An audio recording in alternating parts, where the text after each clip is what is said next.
Hello, and today we have some meditation posters and stories for you. The first story is called One Christmas Day.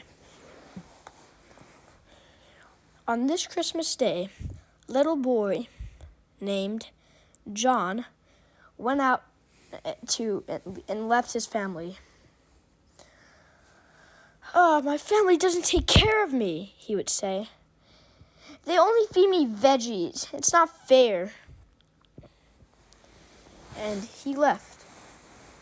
His parents were looking for him all around. "Where is he? Did you find him over there?" "No." "Dang it." And he would keep walking around. They would keep walking around looking for their son. "Hopefully I can find a better family," John said as he walked away from his house. "Because this family surely is a terrible one." He kept walking on and on across the sidewalk and the road until it got cold. It was nighttime. His parents called it a day and swore to look for him tomorrow and fell asleep. But John had nowhere to sleep. The only people he had asked for to come into the house and raise him, no one said yes. They all said, "Oh, you have your own family." And his excuse, "They only feed me veggies. It's not fair," wasn't enough. They said, "Well, veggies make you stronger. I'm not taking you in here. Go back to your family." He kept walking on in the cold, dark night, wondering why he got a short-sleeve shirt. It was getting really cold. It felt like his hand froze off. And he thought about what the neighbor said. Is it actually healthy? Is it good for me? Is it okay that I eat chips every day? Or is that bad for me? So he ran back home as fast as he could through the cold night. And when he got home, his parents were still asleep. So he walked up to their bedroom and snuggled up with them. The end. The moral of the story for One Christmas Day is be thankful for what you have and don't go looking for anything else. All you have is what you need. Even if you decide to run away because your parents don't give you enough don't give you enough junk food, actually take a moment to think of what they are doing for you. And trust me, it's for a reason. Now this story is called Game Day. Susie wanted to sign up for a game she has been waiting to play for so long. "Oh my gosh, I can't wait to play flag football. It's going to be so fun." When she got to the team, all the players looked at her. "Is this usually who we're playing with?" one said. "Oh, come on, she's not going to be any good to our team," said another. Susie felt hurt inside and wanted to leave the second she got there. "Mom, can we go home?" she cried. "Oh no, honey, it's your first day and you haven't even started practice." So she went through it. There's a girl on our team. It's not going to be any good," said the mean kid, Jonathan. Sorry, I'm running out of names. And Susie decided to stand up for herself this time. She wanted to play flag football, and she didn't want some boys to stop her. "Okay, just because I'm a girl doesn't mean I'm terrible at everything." Yes it does," said Jonathan. "That means you stink. You stinky Susie." Everyone else on the team laughed, and Susie went back home crying. "Mom, all the kids at practice are mean." "Well, honey, just tell them that just ignore them. and tell them that I don't want to deal with you. Just play the game like they're not there, okay? Okay, she said, and she went off. Don't pass it to Susie, Jonathan said. Susie ignored him. Hey, Susie, watch out for that kid. Don't tell me what to do, Susie said. Everyone was shocked at what Susie did, mainly because they weren't expecting something so big from a girl. Susie said, I am a girl, okay? That doesn't have to do with anything. I can still play this game.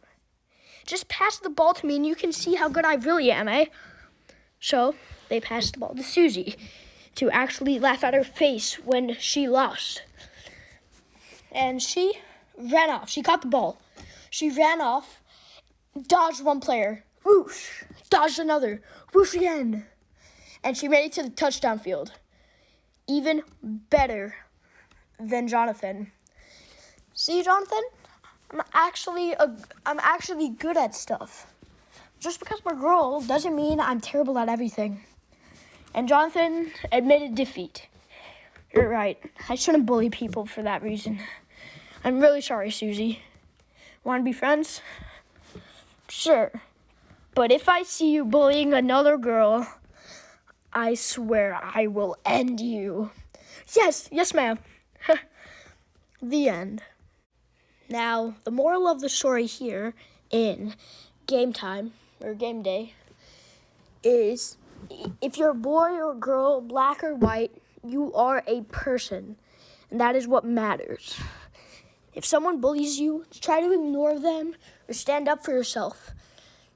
If you prove to them that you are a human, that you can be who you want to be, then take that chance. It doesn't matter who you are, what you do. You should be happy for what you do. If you like something, don't let other people not let you do it.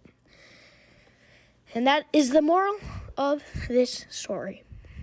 This next story I'm going to show to you is called Simon's Smartness. And it is also the last story I will show you today.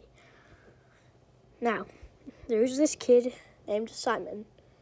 Oh, I can't wait to go to school. It's my favorite time of day. And he loved school. He loved it more than anything else. More than pizza, more than tacos, heck, maybe even more than his parents. But he still loved them. So he is really smart at math. And the teachers all think he's going to be the new Albert Einstein one day. And one day, kid named Fred stepped up to him. Okay, who could answer this question? Yes, you, Simon. Oh, come on, why do you always pick Simon? Because he always knows the answer. Just because he knows the answer doesn't mean you can always pick on him. It just means he gets smart, not us. He's going to explain it to you better than you can. Are you insulting me? Well, if that means you will stop talking, then yes. Yes, I am insulting you, said the teacher.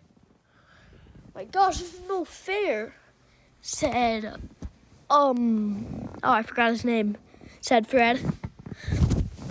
Simon saw this and thought, do they really think that about me? Do they actually want me to stop coming up? If they want that, then I'll do it. Next day, Simon didn't raise his hand. How about... Simon's not raising his hand. How about you, Tiffany? Tiffany went up. She got the question wrong. Simon still didn't raise his hand. Jonathan, how about you? Jonathan stepped up. He was close, but he got the question wrong. Fred, come up. She was getting so angry, the teacher, that no matter what, she would pick Simon next turn. So, Fred walked up. Simon didn't whisper anything. Simon didn't care what he did. All he wanted was for the other kids to learn something in this class. So if we have 7 times 12, we would need 7 times 6 to start. So that's 42. Then we get 7 times 6 again, which is another 42. So when we add those together, it gets 84. So 7 times 12 is 84. Simon steps up and clapped. And everyone cheered because someone other than Simon actually got the question right. And though Simon still got smart from learning the math in his brain, all the other kids in the class also learned something. The end. Now, the moral for the final story of today is don't take all the credit for yourself. If someone else wants to do something and you've already done it multiple times, let them do it and wait your turn. This includes to all things, including math, or maybe a climbing wall or someplace in the park, or even playing a game. So share and make sure other people learn the same thing that you do, and make sure everyone can be on the same level as you. If you're really smart, make them really smart too. If you are not that smart, ask a smart person to help. Because maybe a smart person and not that smart person would be watching this video right now. And they would ask each other, do you need any help? And can I have some help? That is what we want people to do. We want people to share their thoughts and be nice to each other. The end. Now, this is the end of today's video, but that doesn't mean this is the end of the series.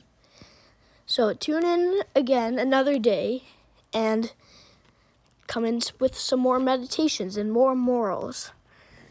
And make sure you be kind to everyone around you. The end.